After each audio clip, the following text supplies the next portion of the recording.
Where are the Democrats going with this? If Mamdani is the face of the Democrats on the East Coast and Katie Porter is the face on the West Coast, I don't know if that's great politically for that party. Democratic socialism is like a dating profile. Things look great until you meet up in the real world. For example, Bernie Sanders, his big thing was always bringing single-payer health care to our country of 340 million. But when liberal, tie-dyed Vermont tried to do it for a population of 626,000, it collapsed like that poor in the Oval Office last week. It seems the Democrats are drifting towards socialism, and Bill Maher believes that path could devastate the party. The outspoken comic issued a blunt warning: embrace socialism, alienate voters, and risk losing 2028. His commentary was fierce, cutting, and impossible to ignore. If you crave unfiltered political truth, hit subscribe and dive into this explosive breakdown. The party has a clear choice here, very clear. One wing is saying don't ever use the word socialist again, and one is saying, I am a democratic socialist. Clear, huh? So how do we decide who's right? Well, it turns out we don't really have to flip a coin. We have the evidence. In 2024, 13 Democrats won. In districts, Trump also won. All moderates. This isn't rocket science. All the left-leaning think tanks have done autopsies on 2024, and they all came up with the same message: move to the center. Even the New York Times, which did so much to promote woke politics, now says the partisans are wrong. Moving to the center is the way to win. And Democrats should recognize the party moved too far left on social issues after Obama left office. Bill Maher doesn't mince words. He warns that if Democrats continue drifting towards socialism, they risk doing the Republican Party a massive favor. In his view, embracing labels and policies that many Americans still find polarizing would only energize conservative voters, unify the GOP base, and strengthen their grip on the presidency. Rather than expanding their coalition, Maher argues Democrats could end up shrinking it, handing Republicans a powerful campaign weapon in the process. Maher's prescription is blunt but strategic: move back to the center. He believes the Democratic National Committee should prioritize pragmatic, bread-and-butter issues that resonate with moderates and independents instead of ideological purity tests. To him, winning elections isn't about satisfying the loudest voices online. It's about building broad appeal. If Democrats want to compete effectively in 2028, Maher suggests moderation, not militancy, is the smarter path forward. I know the kids think that stuff that happened before their appearance on the planet didn't really happen, but it did. We've run this experiment many times, and the results are always obvious. Here's capitalist South Korea at night from space. Here's socialist North Korea. Yeah. In 1990, Venezuela was wealthier than Poland. But then Poland, finally free of Soviet-style economics, went all in on capitalism. And now their economy is as big as Japan. And people there have high wages, low inflation, cars, vacations, homes.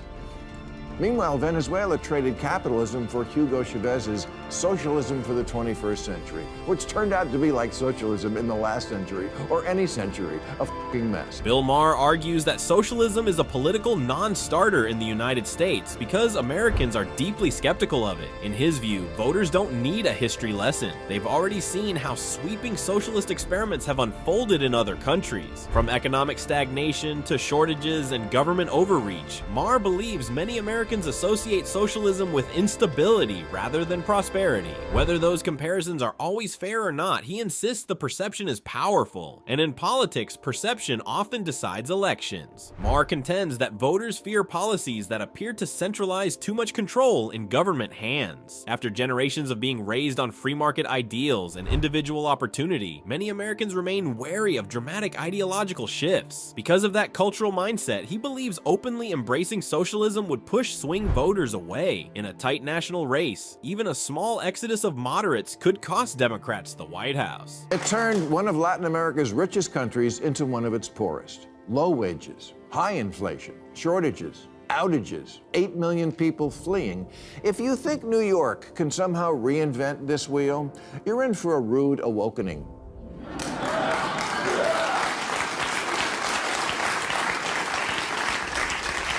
Zohran can't make your wishes come true. You're thinking of Zoltar. Bill Maher points to what he sees as a real-world test case unfolding in New York, where Democrats have embraced candidates openly identifying as democratic socialists, including Zohran Mamdani. For Maher, this isn't just a local political story, it's a preview of what could happen nationally if the party continues down that path. He views Mamdani's rise as part of a broader ideological shift that may excite activists, but risks unsettling moderate voters who ultimately decide elections. Maher argues that history offers a cautionary tale. In his view, candidates who lean too far into ideological branding often struggle to maintain broad public confidence over time. While Mamdani's long-term impact on New York remains uncertain, Maher predicts disappointment rather than transformation. He believes governance, not slogans, determines political survival, and if results don't match promises, voters will respond decisively at the ballot box. Democratic socialism is like a dating profile. Things look great until you meet up in the real world. For example, Bernie Sanders, his big thing was always bringing single-payer health care to our country of 340 million. But when liberal, tie-dyed Vermont tried to do it for a population of 626,000, it collapsed like that poor in the Oval Office last week.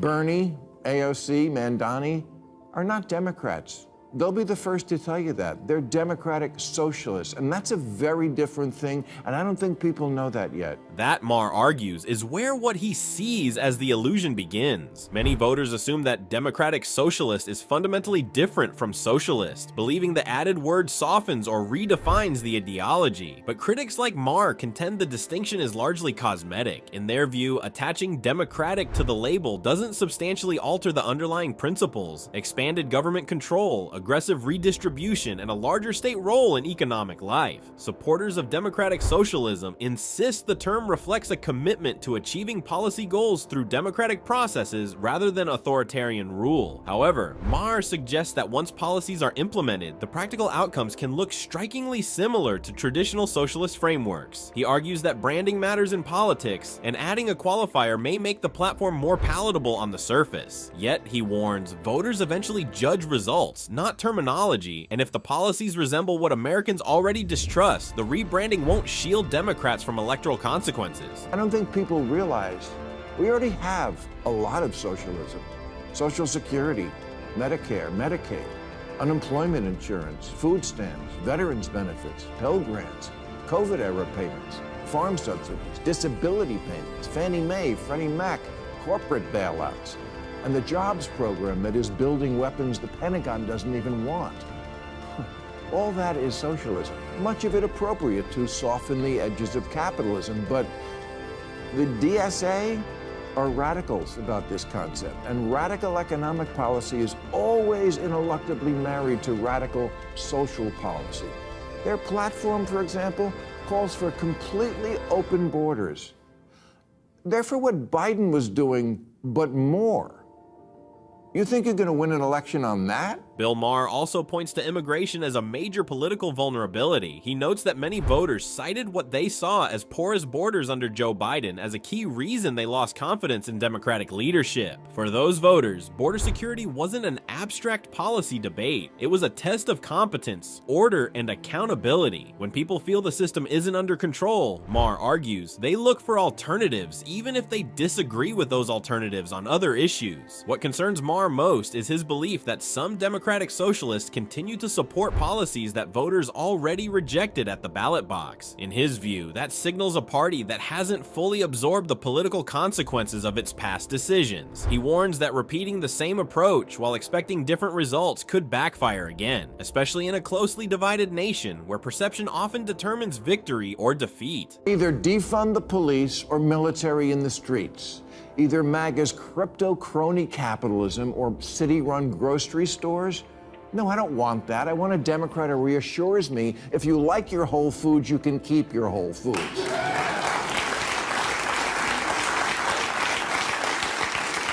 Governor-elect Spanberger once said about Biden's presidency that, quote, nobody elected him to be FDR. They elected him to be normal. Normal! You know, at this year's DSA convention, or as it's commonly known, Comic-Con, Get this, you had to submit a photo of a negative COVID test to get in. In 2025. Yeah, no one wants to do that. Bill Maher frames his advice to Democrats in simple terms. Be normal. In his view, the party doesn't need sweeping ideological revolutions or culture war crusades to win in 2028. What it needs, he argues, is steadiness, pragmatism, and a tone that feels grounded in everyday concerns. Maher has repeatedly criticized what he sees as extreme woke rhetoric, suggesting it alienates more voters than it inspires. He believes most Americans aren't looking for ideological purity or viral social media moments. They want competence, stability, and leaders who focus on kitchen table issues, jobs, inflation, safety, and opportunity. When political messaging feels disconnected from ordinary life, Maher warns, voters tune out or turn away. His argument isn't about abandoning core values, but about presentation and priorities. To him, moderation isn't weakness, it's strategy. If Democrats want to broaden their appeal, he insists, they must sound like a party that reflects mainstream America, not just its loudest activists. It seems to me that there are two pillars that this country is founded on. One is democracy, and one is capitalism, free markets. And it seems like one party wants to get rid of one, and the other party wants to get rid of the other, right? The Republicans are not that, democracy is just not number one on their list. It just isn't. It isn't. It's behind Christianity and a few other things. And the Democrats, I mean, I read these, 74% are for democratic socialism. Only 16% favor capitalism. Is this going to be a country that I don't recognize in 5 to 10 years if we don't have these two pillars? Bill Maher has expressed astonishment at polling that suggests a large percentage of Democrats are open to embracing socialism. To him, that level of support is politically risky given how charged the term remains in American politics. Maher argues that socialism carries heavy historical baggage, pointing to countries where centralized economic systems struggled with inefficiency, stagnation, or declining living standards. Whether those comparisons are entirely fair or context-specific, he believes the perception alone is enough to sway elections. In Maher's view, many voters equate socialism with economic decline and reduced opportunity. That association, he warns, could become a powerful weapon for Republican campaigns eager to frame Democrats as radical. He doesn't argue that every progressive policy equals collapse, but he insists labels matter. If Democrats lean too far into an ideology that much of the electorate distrusts, Maher believes they risk handing opponents a simple, potent message, one that could tip the next national election.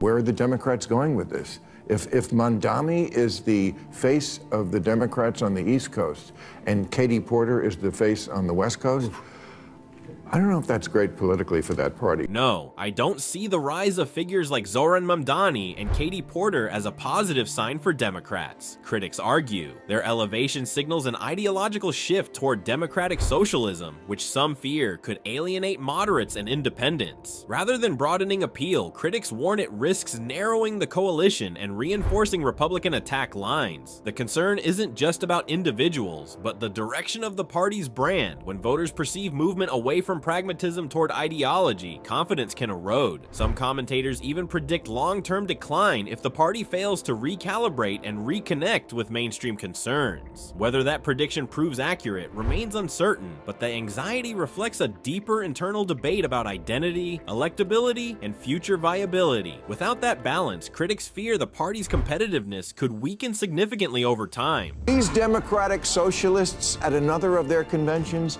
they were told to make jazz hands instead of clapping, lest some delegates suffer sensory overload.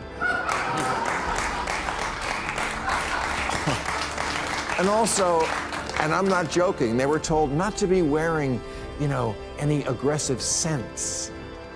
Please don't go into that space with anything that's like an aggressive scent, for instance, right? Because that's going to be difficult for people. Oh, for f***'s sake.